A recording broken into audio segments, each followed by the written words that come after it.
My name is Saskia Campbell, and I serve as Executive Director of University Career Services at George Mason University.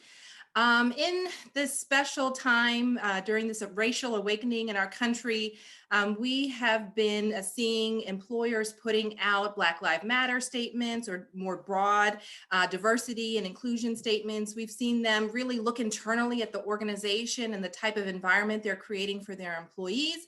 And we've been seeing them do what they can to reduce barriers to entry in their hiring processes. And so many have been coming to Mason because of the diversity of our student body. As you all may know, Mason is ranked number 15 by the U.S. News and World Report for ethnic cultural diversity of our student body. About 35% of our students are first generation college going in their family. Over 50% of the students who attend Mason come as transfer students, most through the community college system. So we have a lot of working adult students amongst us.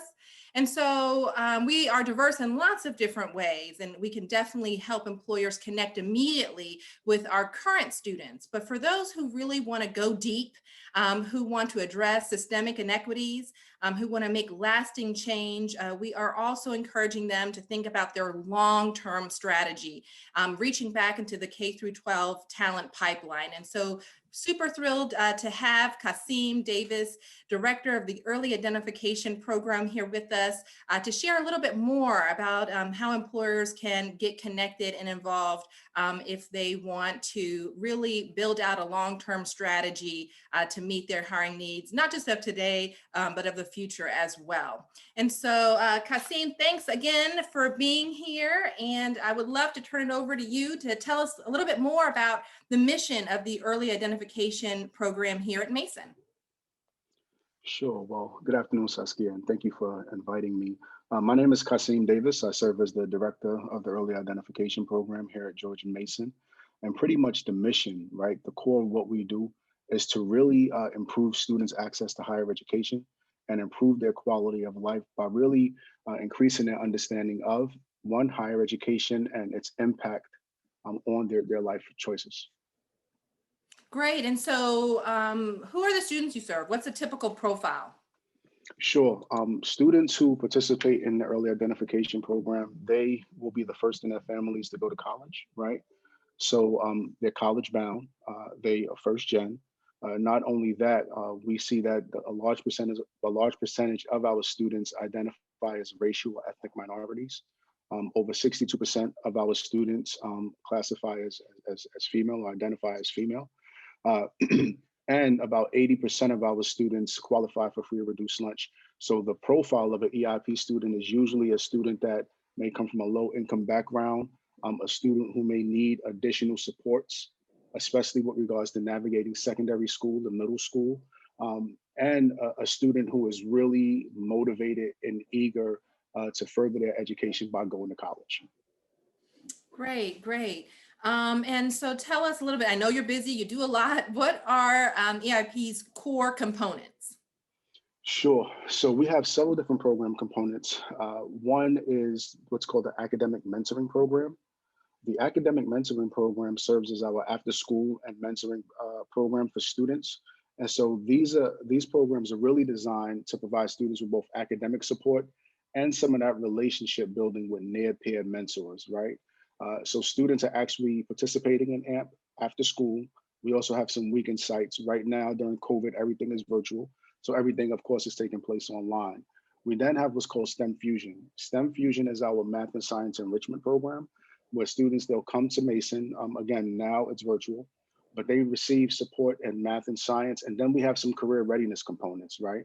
So those career readiness components consist of introduction to cybersecurity, introduction to health sciences, computer programming, game design, um, and foundations of engineering. And that's really designed to give students one, hands-on experience, and also increase their awareness and understanding of the academic pathways they would need to pursue should they want to pursue a career in one of those fields, but also kind of give them an idea of what a professional in those areas look like.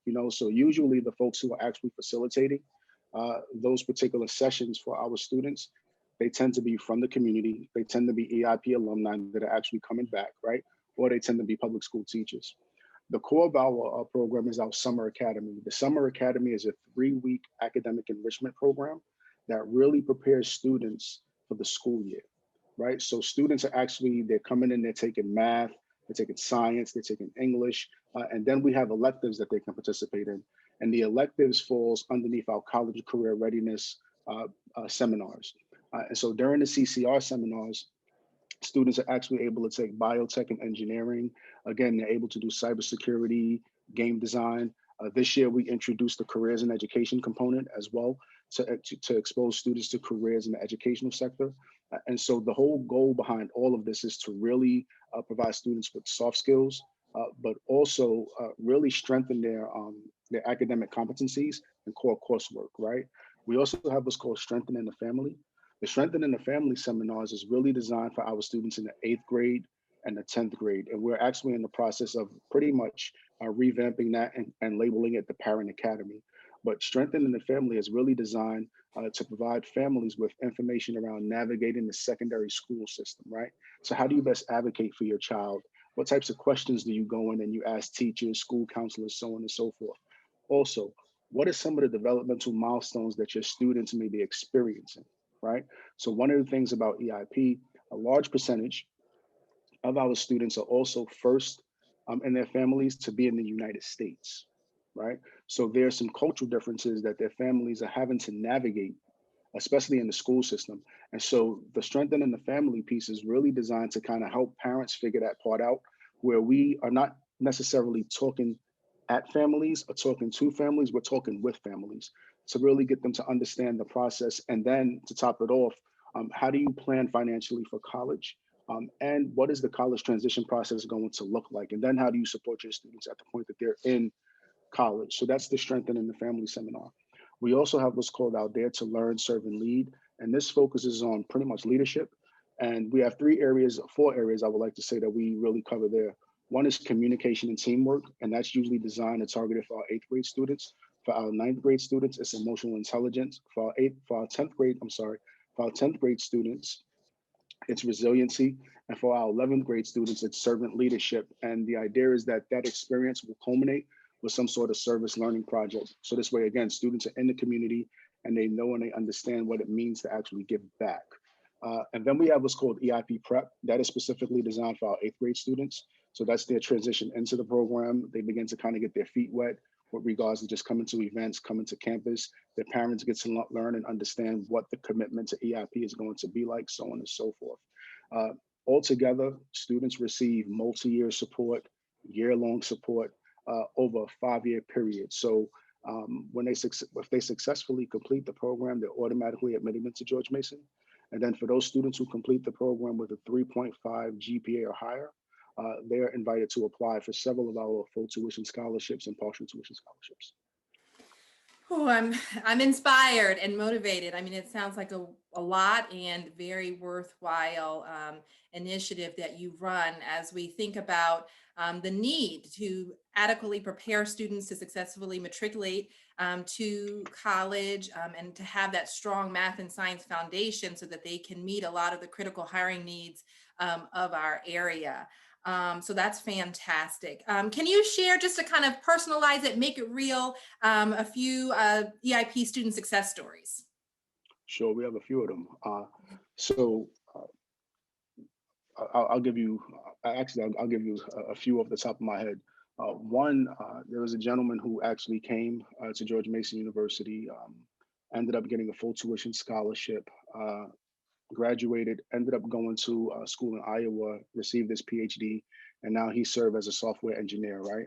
We also have a young lady who she actually migrated to the United States, and she had to go through some immigration challenges, but ended up getting her JD, and now she's a practicing immigration attorney.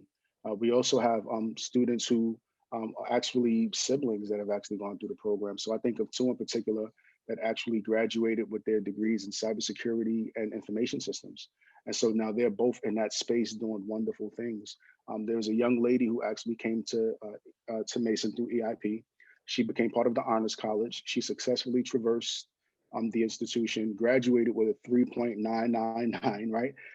And now she's pursuing a PhD at UC Davis. And so there's a ton of success stories with regards to EIP. And one of the things that I like to really stress is that oftentimes people think that they're just helping this particular student, right? But the impact is much deeper, it's much broader. Oftentimes changing the trajectory of students' lives and their families' lives, right? So I think immediately of we call them the Roque clan, right? So this was several siblings that actually went through the program, and as a result, we have what I think one sibling is a social worker, two are engineers, right? One is an accountant, and I forget, I think the other one might be a nurse, right? And the other one is going into health administration. And so you have this, I mean, their lives, the lives of their children will never be the same. And so, And are they here? Are they here in the DC metro area? yes, they actually, all of them live in Northern Virginia. They have families in Northern Virginia, right? And the cool thing is, altogether, EIP, we service about 694 students, close to 700 students throughout the region, right? Um, in addition to that, we have probably over 1,900 EIP alumni that actually go through the program and they will go to college. They're not required to attend Mason, but a lot of them will choose to go to Mason. Out of that 1,900 or so, right, 70% of those students will elect to come back into the region. So now what we have is this really like this long-term investment piece that's happening, where you have students that are actually coming through the pipeline in middle school, they're going through high school, they're going through college, then they're coming back and they're assuming these positions throughout the region. I'll give you a really good example of what I mean by like broader impact. So let's take, for example, a young lady that I told you about who's an immigration attorney, right? Not only did she get her JD, and not only is she practicing law, but she's also in the community. She's a community activist. So she started nonprofits. She's helping to advocate for students and advocate for other people who was in her situation as well. And so when you talk about impact, our students are also in the community and they're making meaningful change. That's awesome. Thank you so much for sharing that, because I think for employers, they might be thinking, well, if I invest time, energy, resources into a college access program, will I see the return on my investment? And the answer is yes, because EIP feeds into Mason, and 92% of Mason graduates stay in DC, Maryland, and Virginia to work and live. And so this is absolutely a way to develop your talent pipeline for a DC area workforce if you But choose to get so Saskia, involved. let me just interrupt you real quick. Let me add to that, right?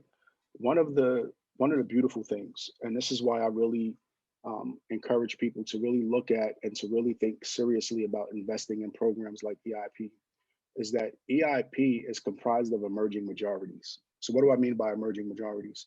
Um, EIP literally, if you look at the profile of students in EIP, it literally reflects the changing demographics that's occurring in the country, right?